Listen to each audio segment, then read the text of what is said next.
Welcome to the podcast where my guests and I talk about anything and everything from sports, relationships, politics, movies to TV shows, current events, and conspiracy theories. No topic is ever off limits, and it's always uncensored. I'm Ben Borges, and this is Man Chatter.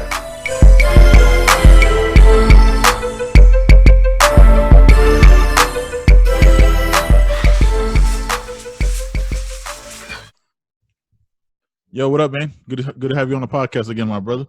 As my dog jumps up here. Look at this. Look at this. That's what I'm dealing with. Jesus. He doesn't do it.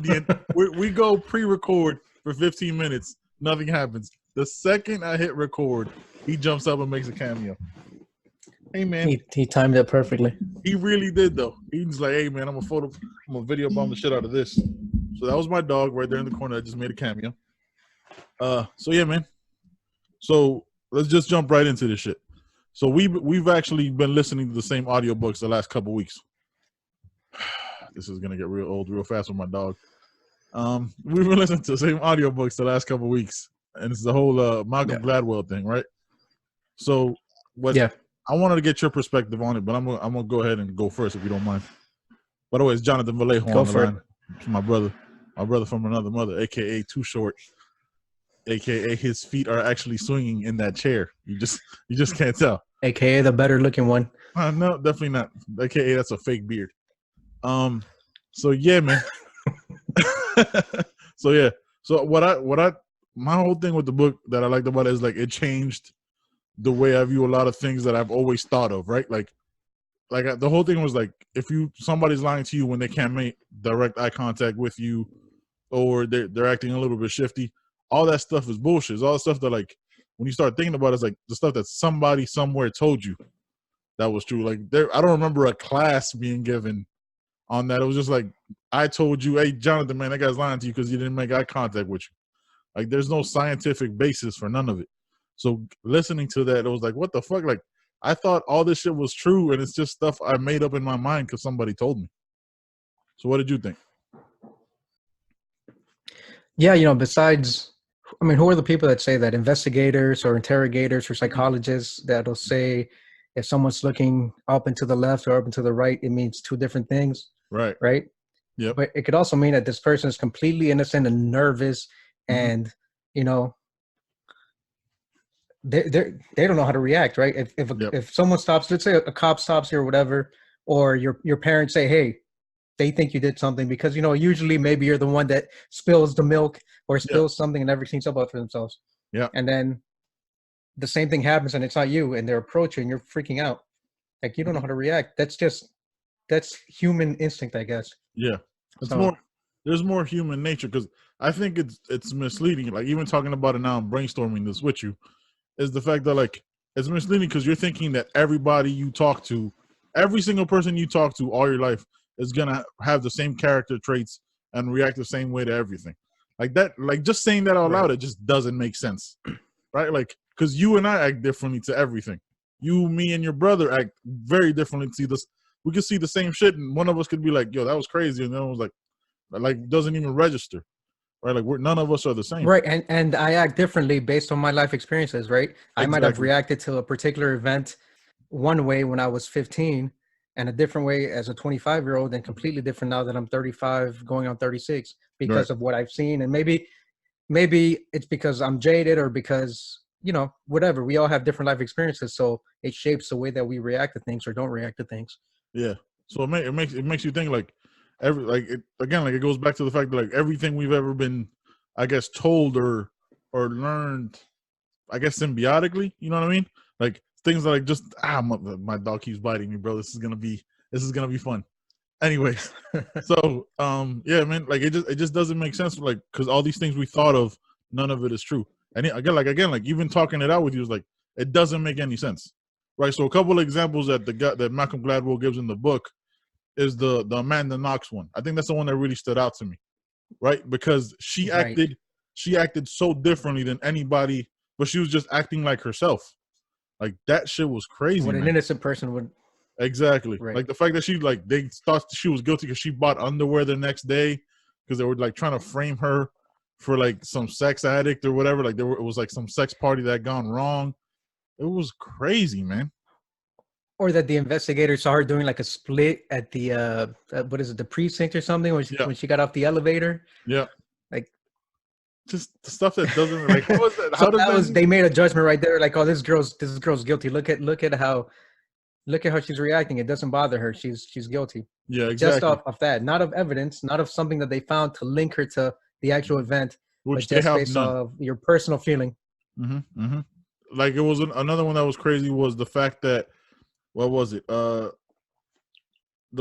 fact that she was shady, like they had no evidence, and the fact that like they asked her to write down all her sexual partners, and then they released that to the because they told her she had HIV, so they released that to the media to like even further frame her. Like they had zero evidence to say that she did it, but even people now today, like so I tell people I work with about it, and they're like, yeah, but Amanda Knox did it, right? Like, no, man, there's like no physical evidence at all whatsoever. Like, nothing she did. Nothing she did. Goddamn, fuck out of me, bro. Nothing she did showed that it was just the way she acted. Like, that's what they deemed guilty. That was it. This motherfuckers. Right. Yeah. I know. And what was it? They were trying to essentially convict her in the court of public opinion, right? Because they lied to her about saying the HIV thing, and then they released the names of her prior lovers just to sort of, they were trying to already convict her in the court of public opinion so that it would just be de facto, I guess, she'd be found guilty when it actually came to the actual trial. Yeah, which she ended up serving. Usually that's how it happens, right? They try to get you. Yeah. If the public thinks you're guilty, then it sort of puts pressure on jurors, whether fairly or unfairly, to come up with a certain verdict. Yeah, like, and that's what ended up happening to her because she ended up being found guilty with zero evidence, and she served like 5 years after the appeals and all that shit. Like she still spent 5 years in an Italian prison for something she didn't do. You know, and it's like, again, like we're talking to people about it, and it's still so ingrained and embedded in people that are like, nah, but she probably still did it. You know, because she was like a social misfit. I'm like, bro, like there was no evidence, and this isn't even like, I can't even put it on like a racial bias, because she was like a white girl from like Minnesota or whatever she was. Right. You know what I mean? So like it wasn't like she was like some person from like Chicago, you know what I mean? Some black kid or Hispanic kid from Miami or whatever the fuck. Right. You know? Not from middle America, right? Yeah, exactly. Like this is not the person that you put in that situation. So it was just crazy, man. Like that shit, and then like the study that like the biologist, no, the sociologist from Madrid did, that like what you think is a smile and how is like all just the entire book. Right. I felt like taking notes. I was like, holy shit! Like it's been like 3 weeks since I listened to it, and I still remember it pretty clearly. Yeah, I think about it because there was one of the stories he shares about, I can't remember the guy's name, but he was one of like the top I guess persons of interest, like high value targets early on in the Iraq-Afghanistan war, right? And then they capture him, and he talks about how they're trying to get information from him, right? And of course, the methods that we developed, and what did they call them? Enhanced interrogation methods, right? AKA torture and whatever else we did. And it brought it back to me because 2013, I think, when I was deployed, I had started a master's in criminal justice, right? And so one of the papers I was writing, I was doing some research on like Guantanamo and all the stuff that went on over there. And I got real deep into the research and into the things that they were putting these prisoners through, whether, you know, some of them would be picked up because maybe there was like direct evidence linking them. Like we were just waiting for the right moment to pick them up. But other people were thrown into Guantanamo because they went to a mosque with a person that knew a person that like 7 times removed was a high value target. You know what I mean? Like they just, you would find the weakest links. And then some of these people would confess to things that they probably didn't do, because what happens when you're being tortured? Like, how do you know that information is true and accurate?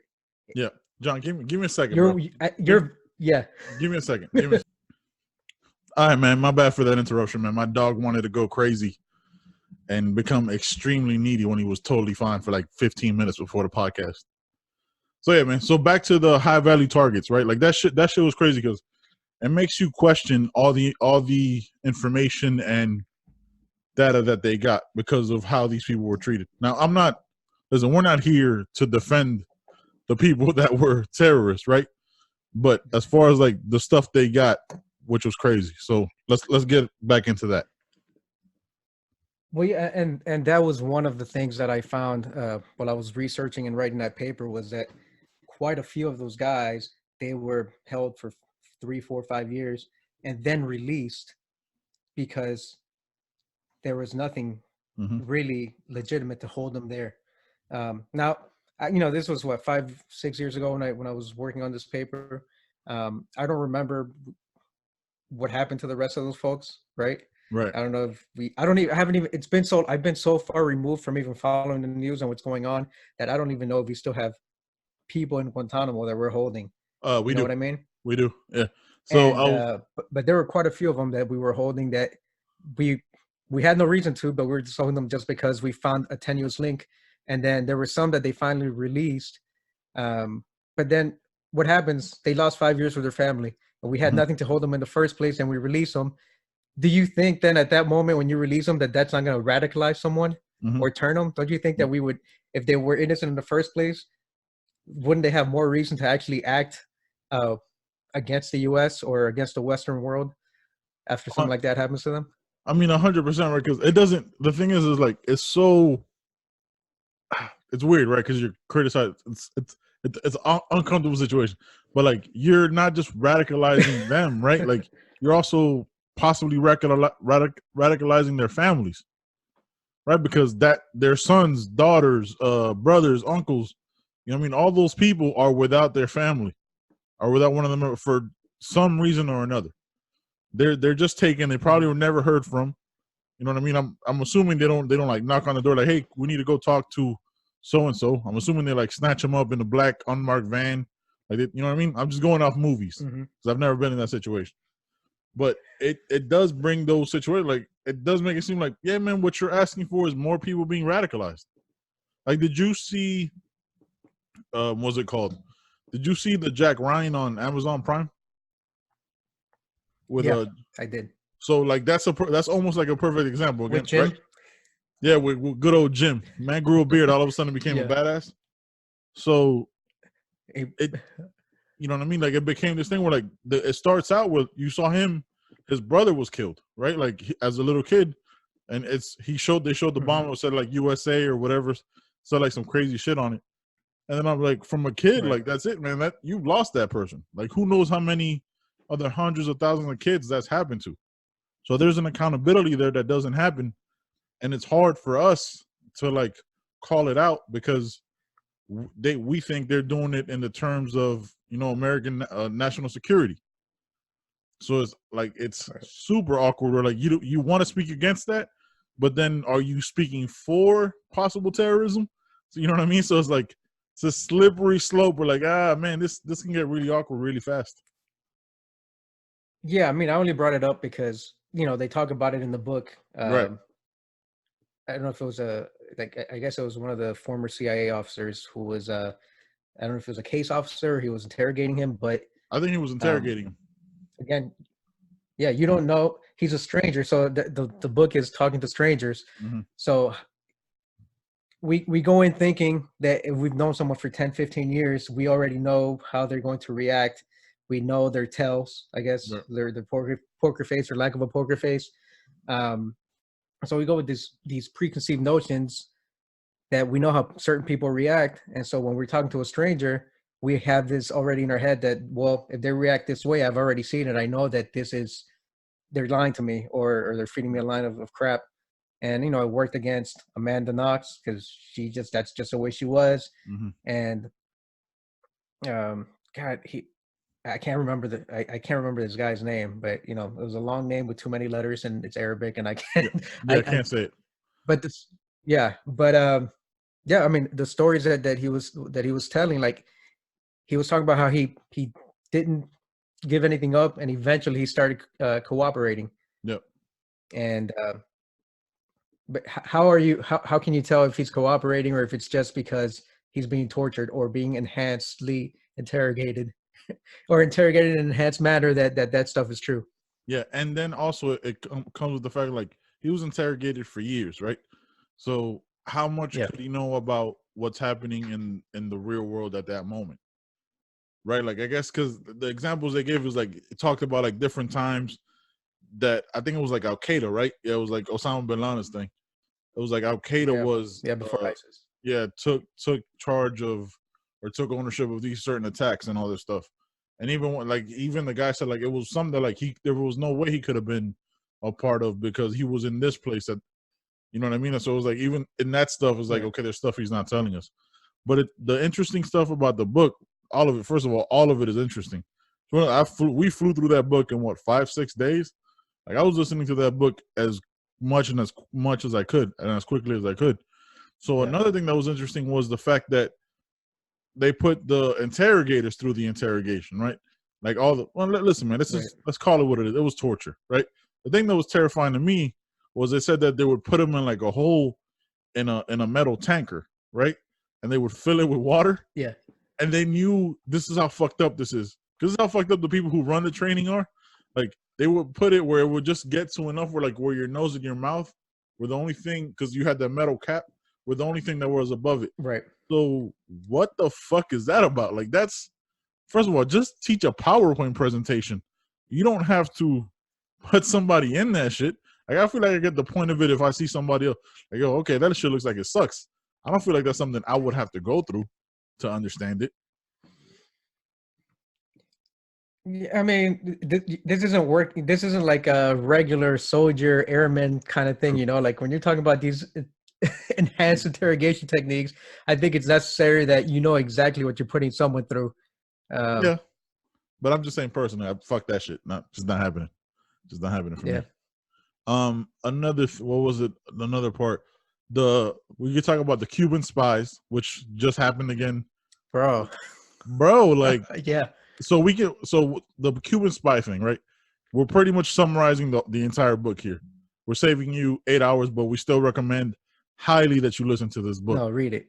Please read it, listen to it, because the details and the studies and all that stuff is mind blowing. It makes you question everything you thought you knew about reading people, right? Because this is what it is. Like, you're making these snap judgments on people, and they're totally based on bro science. Like, that's all it comes down to. There's no scientific basis for you believing the way you believe. Like, I'll give you an example. Like, I was talking to my boy Frank. I'll say his name. I'll say his alias, not his actual name, because, you know, he's a former police officer. And I was like, yo, man, like, everything you've known about how they taught you was a lie. Like, nah, man, like, I've interrogated people when they've looked like no, man, like, based on what though? Like, who taught you? Like, what basis do you have for that? And then you gotta, like, you almost have to question, like, and who taught that person? Is it a doctor? Is it somebody who's proficient? And then it doesn't even take into account what you said, right? Like, the life experience of that person. Like, the way how about if they're inebriated or they're high? Like, of course they're gonna act way different than they would sober. And how do you take that into account? Like, all these different things. Oh, but I could just tell. No, you can't, bro. Like, nobody can. That's the thing. Like, nobody can. You need, one of the things that I really latched onto in the book was it like overwhelming evidence, like default truth, right? Default truth theory. Is that what it was called? Default to truth, right? Yeah. Default to truth. You know what I mean? Like, you want to believe this person is telling the truth no matter what. Like, that's what happened with the Cuban spy that was in charge at the NSA, basically.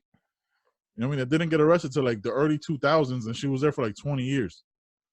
You know what I mean? Like, you don't. Anna Montez, right? They called her the Queen of Cuba. Montez. Yeah, that's probably not her real name, right? Like, you probably should look that up, but like, that's probably not her. That probably has to be an alias. So I mean, probably, right? That's what she used here. Yeah. So she had that. So she worked in the NSA for 20 years, and they suspected her one time, and then up until they had like overwhelming evidence, then they decided. Because like, even when like they break down the conversation she has with the caseworker and all this stuff. Another thing I liked about it, it wasn't just the author reading what the caseworker said. Like, they actually brought in the audio of those people. You know, it made it a lot more engaging because you're not just listening to one person talk the whole fucking time. Dude, the book is amazing. Like, it's one of the best books I've ever heard that didn't bore me immediately. Like, I'll give you an example. Like, Sapiens is incredible, but dude, it's so much information. where you're like, holy fuck, all right, man, like let's slow down a little bit here. You know what I mean? With Yeah, I think even with the book with Talking to Strangers, I mean, it was so interesting that I would go back and I would rewind like 2, 3, 4 minutes and listen to an interview again, mm-hmm. or listen to like a point, like when he was talking about defaulting to truth. I was like, wait, what? Let me go back. Defaulting to truth and needing overwhelming evidence and all that stuff. And I'm sure for Sapiens, it's probably going to take me twice as long. If it says it's a 7-hour book, it might take me 14 hours because I'll be going back, no, dude, kind of re-listening to some stuff. Sapiens is, I think, a 14-hour book. Jesus, it's gonna okay.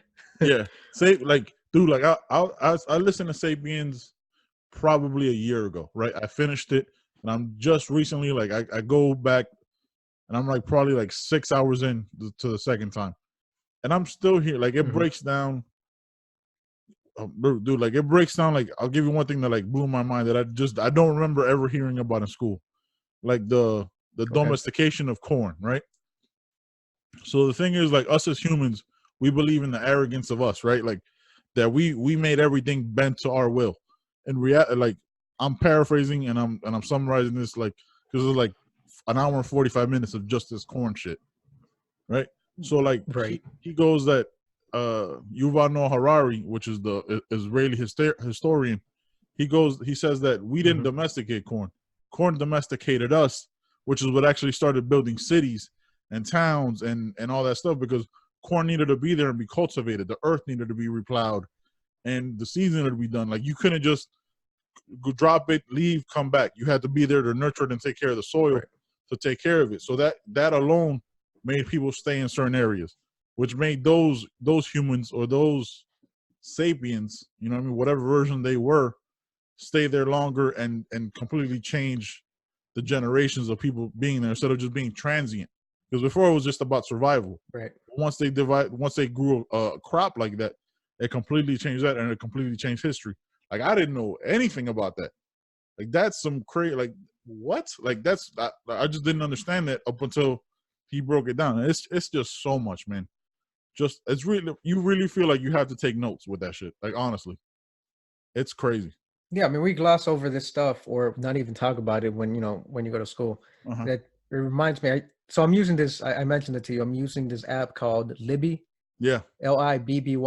Right. And so it's similar to like Kindle or Audible. Right. In that you get to listen to these audiobooks or read them, except you don't own them, right? You check them out from your local library. And I started listening to the first conspiracy, which is the conspiracy to assassinate George Washington. I think I'm gonna start listening to this with my 11-year-old because it reads it's crazy, but it reads almost like a bedtime. So like it's entertaining history, but it's history that you don't really hear about this. No, not at all. I'll let you know. So that's one of the ones I'm reading. That and Astrophysics for People in a Hurry by Neil deGrasse Tyson. Yep. It's on my list. I haven't listened to it yet. Yeah, I just got the notification because I had reserved it and it just showed up on my shelf, so I'm gonna have to start reading that one. But I think I told you a little while back, I was making fun of you. I was like, no, man, I read my books. Yeah. But the thing is, there's so much stuff that I want to read, and I read. Like when I'm at home, I read, but the ones I read are usually like, since we were talking about it, they're spy thrillers. Like my shelf right here is nothing but just like, I have Korean language stuff and other things, but I have a bunch of just spy thrillers. That's what I read. But to listen to, like when I'm in the car, when I'm flying somewhere, when I'm taking lunch, it's these freaking apps. I had to give in. And start listening to these books. Yeah. It's such an easier way to take in the stuff that I want to take in, that I can't just walking from the parking lot to the office. I can't just be reading my phone, but I can put in some headphones and just listen to the book while I walk 10, 15 minutes. Yeah, like it's I've always been a more auditory and visual learner, right? Like reading works well for me, but like sometimes like I kind of almost like, I don't want to say like dyslexic, but like I lose interest halfway through, and I have to like, and I don't really pay attention to when I'm reading, so I have to like go back. So audiobooks have worked really well for me because like I listened to them and they're ingrained to me. Like that corn shit, I'm not even to that part again, and I listened to that a year ago, and I still remember what he talked about, and like the beginning, and he jumps around a lot, right? Where like in the Sapiens book, where he talks about like the beginning of corporations and what they meant, and like all these different things. Like again, like it's stuff that you can go in depth in a book that you couldn't necessarily cover in a syllabus, right? Like understandably, teachers have a hard job. They can't go into details of everything. That's why podcasts, audiobooks, and books are so important. And if you get nothing else from this podcast, man, like you really gotta listen and watch and read different stuff to like open up your mind, because a lot of the stuff I had never thought of, man. Like I didn't know. I just on some simple shit, like in back to the Talking to Strangers book, I didn't know Cuba was such an impact in the Cold War, right? Because all you ever hear was U.S. versus Russia. What was that guy's name? That Cuban spy. First of all, I'm just calling him Mr. Fox a lot, because all he would do was like talk to the CIA after he turned himself into the embassy, and he kept on having sex with his girl, and would talk to the CIA. That was hilarious. In between that shit. Sapinga or some shit. It was crazy. He probably lives in Miami. Something like that, right? Yeah, he lives in Miami. We've probably met he's in Little Havana right now. He's having a cortadito or something in Little Havana for sure. Yeah, absolutely, bro. That shit was crazy. Like, I didn't know. I was like, hold up, man, Cuba? Like, because you don't think of Cuba, no offense, but of being of any importance, right? And you don't realize some people are gonna take this the wrong way, like the genius of Fidel Castro to impact and flip all those CIA agents and turn Cuba into a power with no money. You know what I mean? Like you glossed over that, right? Those CIA agents that you didn't mention it before, but it talks about it in that book. Mm-hmm. When we listened to the interview from that former case officer, and that Cuban spy was telling him this guy, and he knew names and locations and specific details. And he's like, yep, he flipped. And Fidel had a parade for these guys, like, because of how many spies they were able to flip, like double agents. Yeah, it's crazy. But I mean, the technology isn't what it is now, right? Now we depend on like signals intelligence and crypto and all that stuff. But before, it's all about human intelligence and tradecraft, which is, that's why the strong connect. They talk about it in the book, Talking to Strangers, because that's what it was all about: human intelligence, being able to turn an asset and. But it was surprising that many spies, that many CIA agents were really Cuban agents. Yeah, like it was like you look at it because we're fed this propaganda that the U.S. is this superpower, which in that we turn into like we're smarter than everybody else, right? Like we're always gonna have the upper hand. We're always gonna figure it out. And to find out that Cuba, this poor third world country, flipped all the people who I assume were fucking IV propaganda of the greatness of the U.S. and all this shit in the 50s, 60s, 70s, and 80s, to flip on a dime was just that part stuck with me for a good, like I'm still listening to, like I listened to the book and I'm like 2 hours past, I was like, yo, Cuba? like Cuba, like Cubans did this shit. You know what I mean? Like I couldn't get, like Cuba got the upper hand on the U.S. during that time. Like they flipped everybody, knew everything everybody would do, and obviously funded. I'm assuming funded through ways of like Russia and all that stuff, which is where they they turned in that the Sapinga guy would turn themselves in to like the neighboring country's embassy for the U.S. But it's like, yo, like this is crazy. Like I didn't see that coming, and even that, like, dude, this book is so mind blowing. Like the Hitler shit with the British Prime Minister. You know what I mean? Like, I hadn't even thought about that. Right? Like, no, like what the like? That's nuts, right?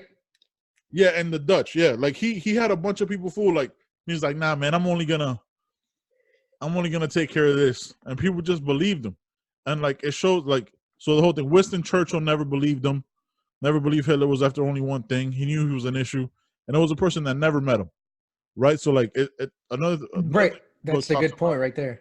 Yeah, another point that the book talks about is like, just because you know a person, your own ignorance and your own bias is shown in your decision making, right? Like you think because you met this person, you know better. You know, because it wasn't just like the British Prime Minister. It was like another, like an undersecretary or some shit that also believes Hitler wasn't going to do anything bad. He was just a little bit powerful, maybe had a couple different issues, but he said some shit like, "Oh, I know the way he shook my hand, that he was, or some, or so." He doesn't shake other people's hands like that. He only shakes that way when he's serious and he means it or whatever. He put his other hand over my hand, but then like the guy's assistant or his whatever, he was seeing Hitler for what Hitler was, but because it goes to the point where people say, "Well, I need to see you face to face because then I'll be able to know if you're telling me the truth or not," right? But that guy had multiple face to face meetings with him, and all Hitler did was just blow smoke and make him, feel like everything was great and probably made him feel good about himself. And that just the ego or whatever, it clouded his judgment. Whereas his assistant, his secretary that went with him, he was seeing Hitler for what it was because he wasn't the one having those one-on-one conversations. Which is why, who's that guy who told the SEC about Madoff? Remember, he said he didn't want to talk to Madoff, right? It's in the book too. All these crazy stories. He looked at the numbers. He saw everything. He's like, I don't want to talk to him. I just want to study the balance sheets. And I could already tell that there's something wrong. There's something wrong here. There's a scheme. It's not legal. It's not legit. So something we mentioned earlier was the whole default to truth thing, right? Like with the whole Bernie. I know we're jumping around, guys, and again, we're recapping a book that you should absolutely listen to. 100% read it. Please, please, please. I'm telling everybody I've spoken to since I read the book or heard it to check it out. And they even go into the whole default to truth thing where like people suspected Madoff that worked with him, but they didn't have overwhelming evidence to be like, nah, he's completely full of shit. They thought he was 50% full of shit, which is still a very high percentage for you to do business with somebody. Like, yeah, man, that guy is a 50% asshole. It's automatically a reason why I wouldn't be doing business with you. Right? Like that's enough for me. That's a high risk 50%. So this guy, I can't remember the guy's name, was I think warning the SEC for years. Right? Like for years before they finally listened to him. For like 10, like some crazy, like 5 to 10 years, like sending them paperwork and was like super like paranoid about who Madoff had in his pocket and all this different shit. Like it's just crazy. And it just goes back to everything that we've been taught and on how to read people and all that stuff is all based on who knows what the fuck what. Like I can't remember a class. I can't remember a time that like somebody goes like somebody of actual, I want to say intelligence, you know what I mean, or degrees told me, okay, this is how you judge somebody. This is what shows you, because there's no set way. Like it's basically just a guessing game. And I'm sure it's happened to you. Like you've had friends where you were in the military, and I've had friends while I was in the military or growing up that you liked a lot. Oh man, this guy's cool. One of your friends came out like, yo man, that guy's a little fucked up. That guy's a little shady. You know what I mean? Just because you don't see it, like somebody else totally sees it totally different. Like my mom would have that this person isn't good or that person. You know what I mean? Like almost like a bullshit meter, and we just have it on and off for certain people. Like it's right, and that's her life experience. Yeah, like it was just so, and dude, that was one of the best books. It makes me want to listen to it again. Like I'm trying to listen to one of his other books called Blink. Not exactly sure what that's about, but I want to check it out just because it's Malcolm Gladwell. I mean, like I want to after Blink, I'll probably listen to Outliers, which I think is the one where like with geniuses. You know what I mean? 10,000, yeah, the 10,000 hours and all that stuff. Which I think right now with my podcast, I'm at probably 800 hours. So I got to step my game up. You know what I mean? Like I'm slowly improving this. Like, you know, we talked about I'm getting a different webcam to get the video a little bit better, getting the mic. You know what I mean? Like slowly improving and dedicating myself, because this is one thing I love to do, man. Like I told you, if there was one thing I could do, this would be it. I'd get a bunch of advertisers. This would be the only fucking thing I do, and that's it. Like I wouldn't work. I wouldn't get up at 4 o'clock in the morning. I would work on getting my podcast bigger and bigger and bigger. This is one thing I love. You just get up. Yeah. Search your stories and then you. Yeah, put it together and put it together how I want to. Like because I still like to keep it raw and honest, so I wouldn't want to like script it. You know what I mean? Just have a bunch of like bullet points to like brainstorm off of. Like it's because I don't. Right. Because the times I've tried to like write it, you know what I mean? I feel like it doesn't come off as genuine, and it comes off a little bit more stiff and rigid. Right. Like I'm not trying to be Shep Smith in this bitch. You know what I mean? Reading off a prompter. Like I'm not. Chef Smith. Man, that's you hear about this shit? Like obviously we're not gonna talk too much politics, but that dude after 23 years got escorted off the Fox News lot, bro, by security. That's Yeah, I mean, I crazy. just read the headlines that he left and that they agreed to let him go, and then I guess more stuff is coming out about what really happened. Yeah. So I'll tell you, you know me, I'm balls deep in this politics shit. So the AG of the US, right, William Barr, met with Rupert Murdoch, the owner of all of Fox, right? Like everything. He owns everything, basically. Yeah. He met with them and told them that he wanted more favorable coverage of Trump. And I guess through different emails and conversations, Shep Smith, who's been one of good old Trump's harshest critics, was like, "Nah, man, I'm gonna report the news." Like, and then he had to go. That's, you know what I mean. That's all hearsay. Like, I don't know, but that's what's been reported. So that, like, just again, like, take the politics aside, right? Just out of respect for somebody being there for 23 years, right? Like, up and quitting on Friday and then being escorted off the property is just ridiculous, right? Like, take the politics out of it. Like, be a little bit of a human. Like, yo, man, this guy gave you 23 years, was there at the very beginning.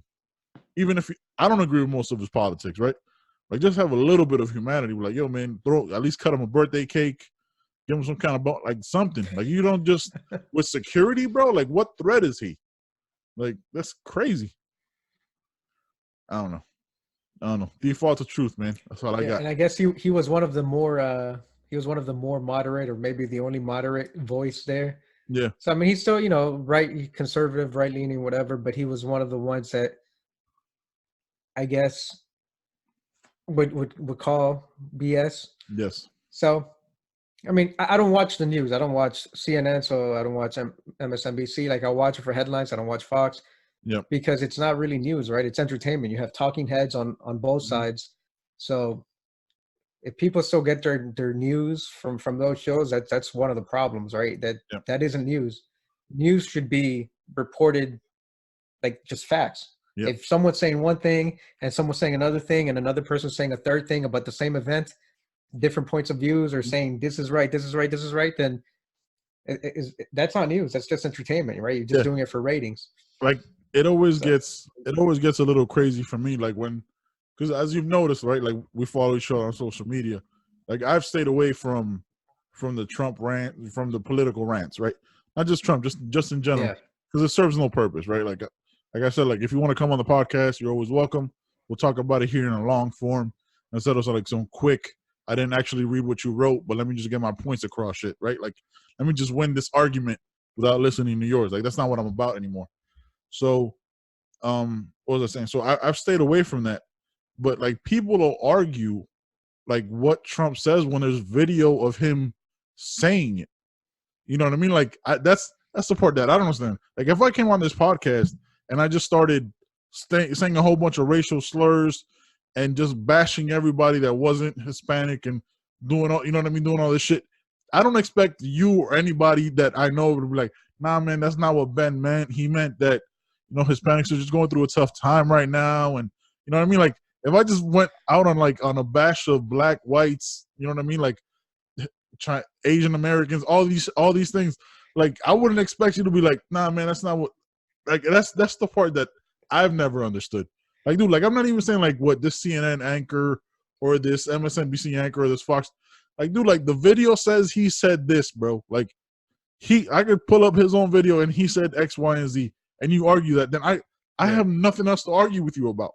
Like, if I have to argue something that you saw, heard, and I could give you, I'll put the fucking the closed captioning so you can read it too, and you still argue it, then I have nothing for you here, bro.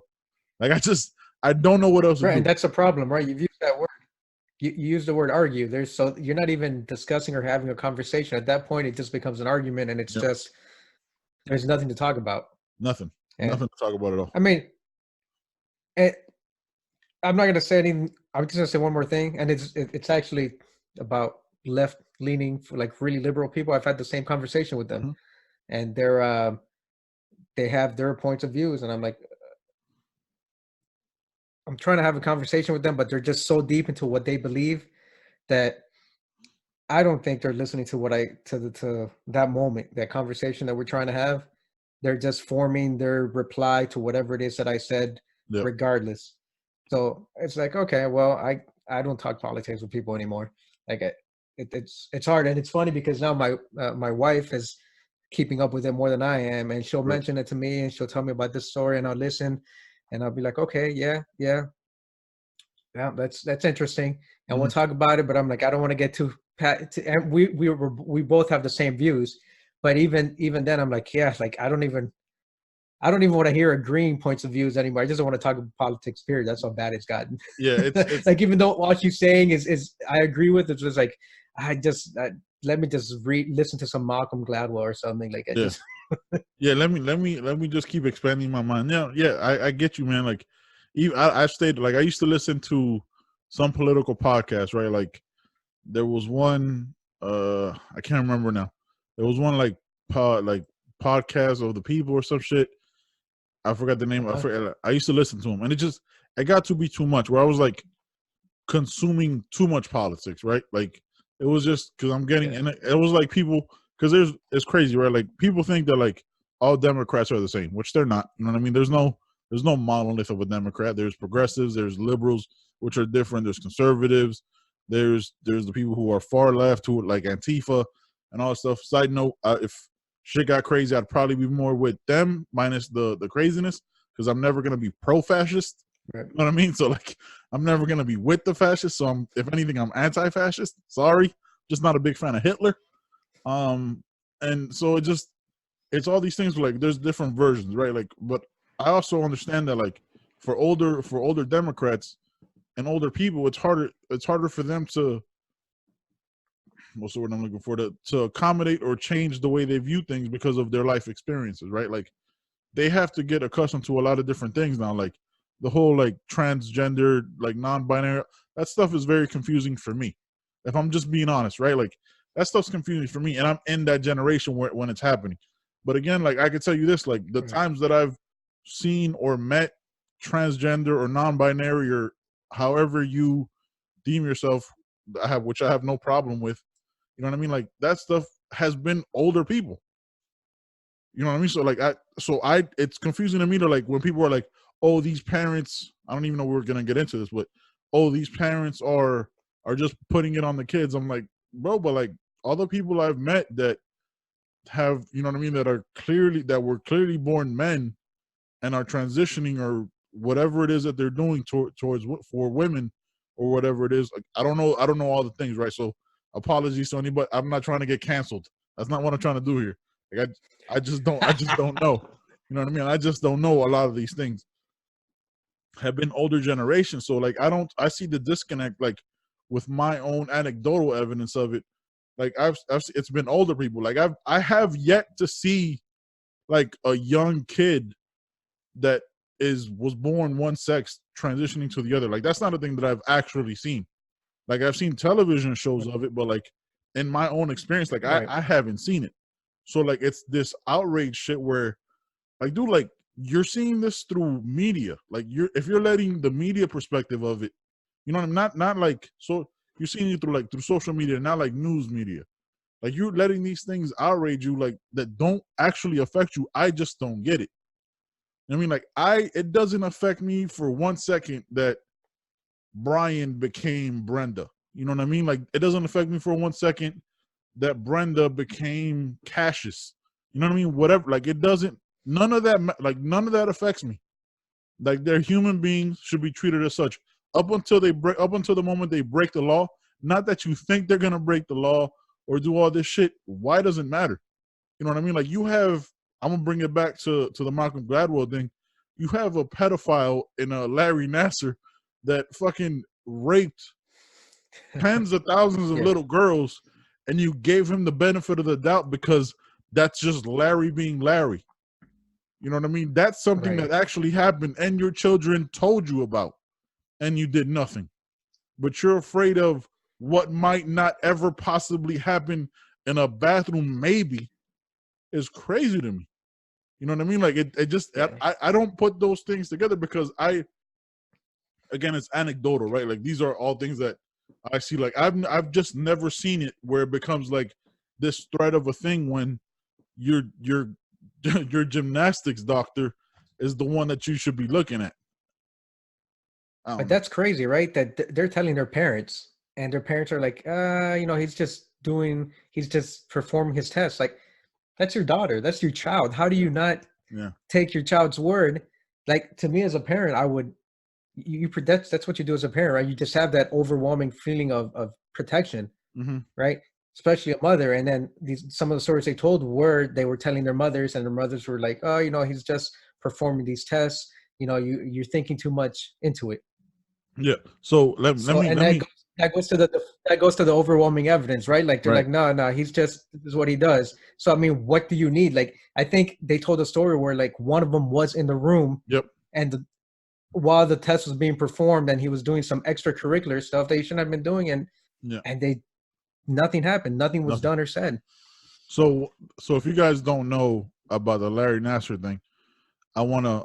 If you guys have kids, I want to apologize because this is just what it was. Like, these are the matters of fact of the case. So Larry Nasser was a doctor for the USA Gymnastics and for Michigan State, I believe, right? I believe it was Michigan. Michigan State, I think, yeah. Yeah, he worked at a bunch of different places. So he performed this quote unquote procedure that was called the pelvic floor exam. So what he would do, basically, again, a pilot is going to be very uncomfortable. He would basically slide his fingers in teenage girls and young girls, and massage their pelvic their pelvis their vagina. And a lot of times there'd be parents in the room, and he'd get up and he'd have erections, and these students and these kids would tell the parents or the teachers, and it would get excused, and it would get excused up until it became thousands of girls where they like, oh, maybe we should do something about this. So that goes back to the whole overwhelming evidence. Like, there's hundreds of thousands of girls telling you something's wrong, and then you decide to look into it, right? Like, it's, dude, that was mind blowing to me. One of them stories where the dad was in the room, the dad was like in the room on the other side, and nothing. And then the dad told the girl, I was like, no, I think you're wrong. Well, your lower back's starting to feel better, right? So I guess it is what it is. Basically. Right. Yeah, they're putting their daughter just gymnastics career or whatever. Yep. That's what they're thinking. Yep. And one of the stories was the mother was a doctor, so she went in there and she saw that when he got up, he had an erection. And instead of thinking, what the fuck is this dude doing to my daughter? Why? Yep. She thought, oh, poor Larry, it must be embarrassing for him, Yep. and it must be so tough for him to for him to have to do this procedure, and then he has an erection because he's a total professional. I don't Yep. even know what he's going through right now. Exactly. What mother thinks that? What mother thinks that? Or father? Jesus Christ. Yeah. Like, who? Like, how do you even do the mental jujitsu in your mind to be like, oh, yeah, my daughter was just with her legs spread open in front of a grown man. He got up with an erection, and there's nothing wrong here. Like, just Right. I don't know. Again, like, this isn't to bash the parents. Which, again, if you listen to the book, they play the audio of the parents calling into the radio station and all this stuff. I listen. I don't have a kid, right? Like, that's. But if there's a doctor that gets up and his dick is hard and he just finished treating it's gonna be a problem, right? Like, it's not. Hey man, what the fuck is going on here? Why's your dick hard, bro? Like, what? Why is my what's going on? Like, there'd be a series of questions that would happen. It wouldn't just be like, oh, that's just Larry. You know what I mean? Like, that's Right. not one at any part would be a thought in my head would be like, nah, man, that's just Larry. No, bro. Hey man. Hey. Oh, I feel bad for him. He must be embarrassed. Yeah, like, fuck out of here, man. Dude, that book is. I mean, you got the Amanda Knox story, Bernie Madoff. You got the Sandra Bland thing, which is crazy. Don't want to ruin that at all. I'm gonna That's how just it leave starts. that. Right. Yeah, that's the whole thing. And the thing that we talked about the last time on our podcast was the whole cop thing. I thought it was crazy when they did the analytics of it. That every part of a town, I think, is only 3% of it that's actually dangerous. Right. So what they did was they extrapolated what they should do in that 3% of the town to the entire state and the entire country, which is what makes it almost a police state, right? Where you approach everything where, like, dude, like, again, summarizing the whole book and that part, was like, if you see somebody with fast food wrappers in their passenger seat, means they might be in a rush and they might be guilty. Like what? Like I Because they didn't. might have just committed a crime. Yeah, like if they have one key on their key ring, that might not be their car and they're up to something. Or if they're nervous, like it's so many things that I had no idea about that educated me to a level where like it opened my views to like see everything I can in a different perspective. Yeah, but it also lends like light to the manipulation or the misuse of like data or big data, because Mm-hmm. they had quite a few studies and different approaches, and one of them which worked was the one in Kansas City, Yep. where they found where the concentration of most of the crime was, and so that's where they focused the police force, right? Yep. And they saw a decrease, but then other states or other police departments across the state and in other states saw that and decided to take that model and apply it all over their city or all over the state, and it didn't work. Crime Yep. didn't fall. If anything, it rose because they didn't apply the data correctly. But I know it worked in Kansas City because they said, okay, this is where the crime is concentrated. Why are we going to have our police forces all over the place, Mm-hmm. where we're wasting our resources, wasting our time, we're harassing the communities. Let's focus our force here in this 3%. Mm-hmm. And they saw a difference, but then when other people tried it, they didn't apply it correctly. And I think one of the stories was, you see someone that's leaving a neighborhood and they're driving a car that's not what a normal person from that neighborhood should be driving. So that person may have just committed a crime. They may just have burglarized the house because people that live in this neighborhood don't drive that kind of car. Yeah, it's community policing in a way where the police become familiar with that community, right? Because if right, again, look, we're just regurgitating the facts and the studies that were told to us in the book. So neither of us were cops, so we don't know. We're not speaking in that perspective. But yeah, like it's something that easy. Like if you see a Lexus or something coming out of this town where like everybody drives Toyotas and lesser, right? Like older Hondas and all this stuff. Okay, this looks out of place. So you notice it that way, right? So another thing that I found really interesting was the fact that crime doesn't move. Where if people like if police crack down on that 3% of it, those drug dealers and those prostitutes and those thieves don't then move to another area. They stay local, right? Like they stay to where they are, because the reason why they wouldn't move is because they don't know what's on that side of the town. They don't know what's on those streets. It's all the unknown. They're scared as well.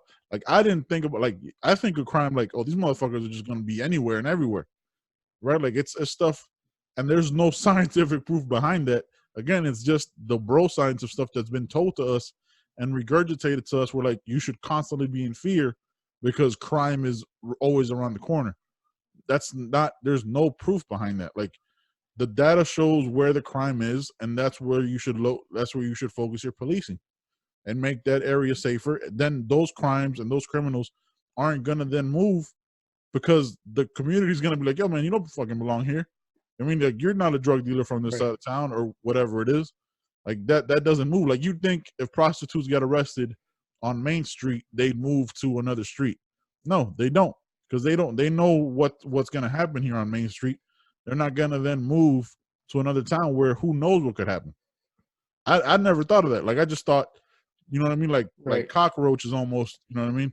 They'd find a way to survive, and they just scatter. Yeah. They just scatter and find something and latch on to something else. I didn't know any of that shit. That shit was crazy. But there's other criminals, other prostitutes, other whatever that they'd be contending with, right? Other variables that they don't know. It's high risk for them. Yeah, it is. And like what was interesting about that is like you don't think. Well, I don't think that criminals think about stuff in that perspective, right? Like you just think like criminals are just thinking crime. Like you don't think they're thinking other variables. Like, no, man, this is. I know what devil I'm getting in this area. I don't know what could be on that other side. Like that was crazy enough for me. Like, dude, like again, like this book is fucking like it puts everything on its head for me. Like it spins everything around because it's a bunch of stuff I didn't know. Like again, like I'll say it again, like if a fast food wrapper is in your front seat, you look suspicious. Like, what? That logic, right? It was, if you see a fast food wrapper, then that means they don't have the time to dine in, which means that either they're on their way to or just finished committing a crime because they're in a hurry.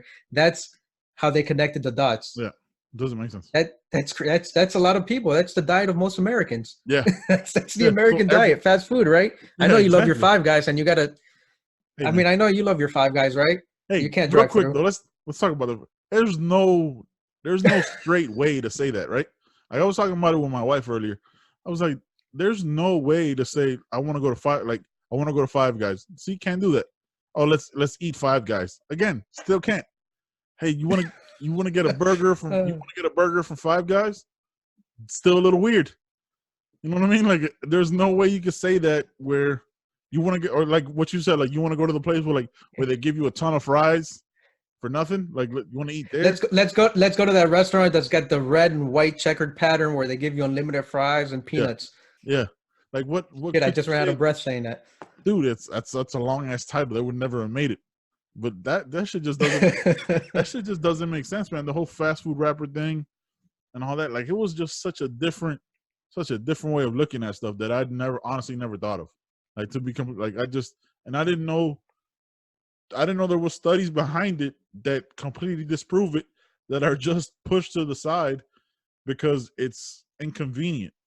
Like, that's stupid to me. Like, there's like the things we've been told have always been wrong. Like, you know what I mean? Like, it just, for no reason at all, just because the larger lesson, which is actually easier to understand, was just inconvenient. That's all it came down to. It was just inconvenient. Yeah, I'm reading that book. Kind of cements one of the things that I tell a lot of people, which is, I used to be a people person, and then people ruined it for me. Mm-hmm. So I don't trust anybody. And I don't know how long it's been like that. I've been like that for a while. So, you know, I'll have a conversation with someone and I'll listen to them and I'll get to know them. But something in the back of my mind is always going to be like, but they might be up to something. Yeah.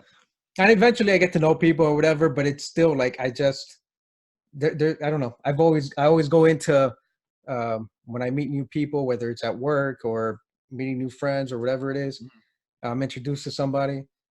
It's something in the back of my mind. I'm always thinking like, okay, I'm just studying that person. I'm not taking everything they say for face value.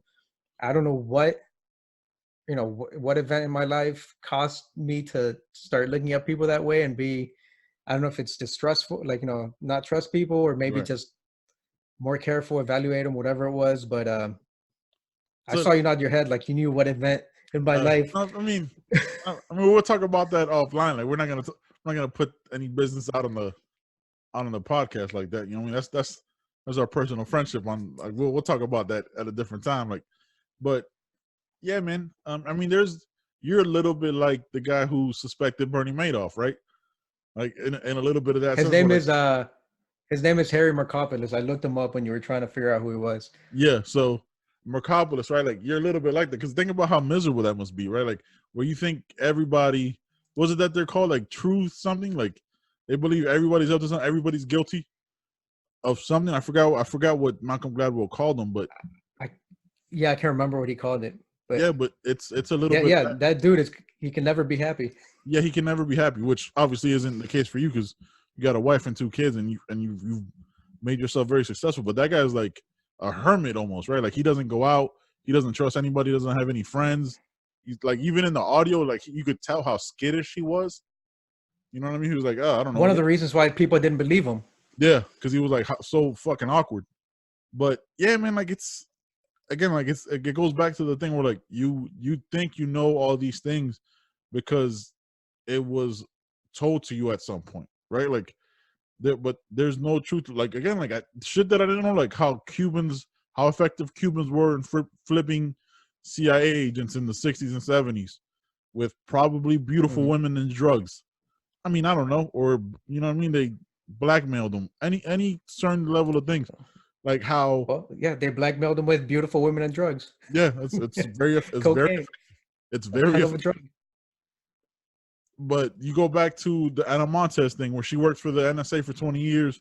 They kind of suspected her. People kind of thought but she still rose throughout the ranks up until they got overwhelming evidence when they found that her name was the only one that popped up before the Hermanos brothers' planes were taken out of the sky. Right.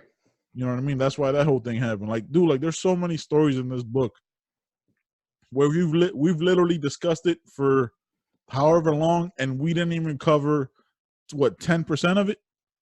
You know what I mean? Like we're just kind of like jumping around. We didn't do it justice, really. No. Like the Hitler. What was the name of that prime minister, bro? The Hitler and the British prime minister thing was in itself. I could do an hour and 20 minutes on that, because holy shit, the level of ego and arrogance that happened with that is mind blowing. To think that this person who's clearly a sociopath, you don't pick up on it because you believe you're the one that's gonna solve it because of the way he shook your hand. That doesn't blow your fucking mind. I don't know what the way he shook your hand, bro. The way he shook your hand. That's the logic you're coming. Neville Chamberlain, stupid ass. And then Churchill. That looks like somebody that hit like. He has the Hitler mustache, doesn't he? Like the opposite. Like, you know how Hitler had the middle? Neville Chamberlain had the opposite. Like he has the mustache on the outside. Yeah. He looks like someone that Hitler would just look at and be like, yep, I'll make that dude my bitch. Yeah, and he made him his bitch. And to the cost of millions and millions of lives. 2 world wars. 2 world wars, actually. 2 fucking world wars. Just dumb. Yeah, because he was right before Churchill.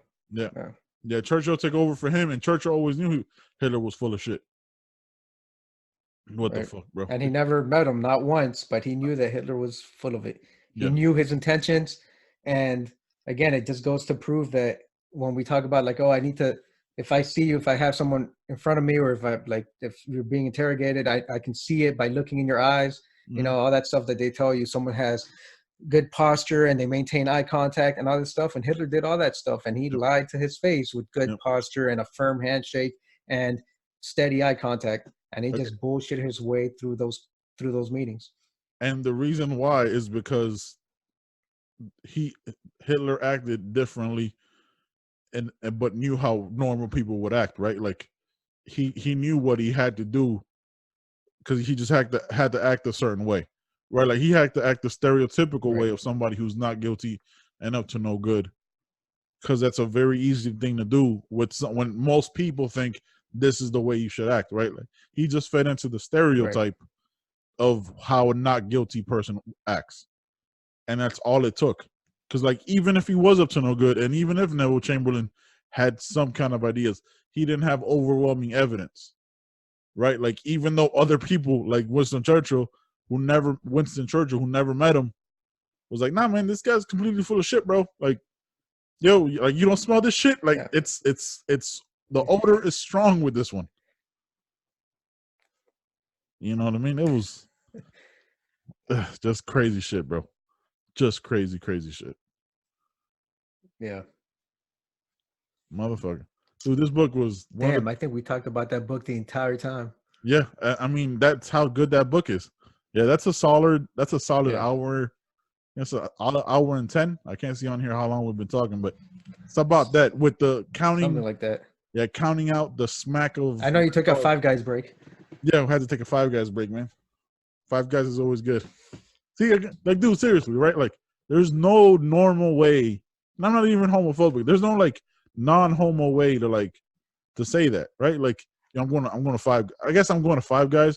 Or you want some Five Guys? Yeah. And then I go back to the meme. If you've seen the meme, with like those 5 black guys with that one blonde girl. That's, you know what I mean? Like, yeah. What the fuck? Like, it's just, you can't help it, man. Like, and I was telling my wife, she's like, you know what? You're right. I was like, I don't appreciate how quickly you assumed. You just kind of agreed with that. I tell her that, like, I'm not. You don't just agree with me because I'm talking some shit. Yeah, Five Guys is just a weird name for it, but the burgers are delicious. The burgers are absolutely delicious. I'm gonna have to look into how they came up with that name. Why? Maybe Five Guys started it. They must have sat around, right? Like they must have sat around, like kind of spitballing, like, oh, how would someone say, let's go to Five Guys? Let's get Five Guys. Five Guys is delicious. I want me some Five Guys. Like, Yeah, that shit doesn't sound weird to you. Nope. Maybe it's because of that. It's gonna stick in someone's head. There's no that it wasn't like a 6th person in the room. Like, hey man, that sounds a little weird, bro. That maybe change it to anything else. Maybe 5 guys started it and they didn't have a 6th friend. Who the fuck knows? Who knows? All right, my brother. Always good catching up with you, man. All right, you too, man. Bam. We out.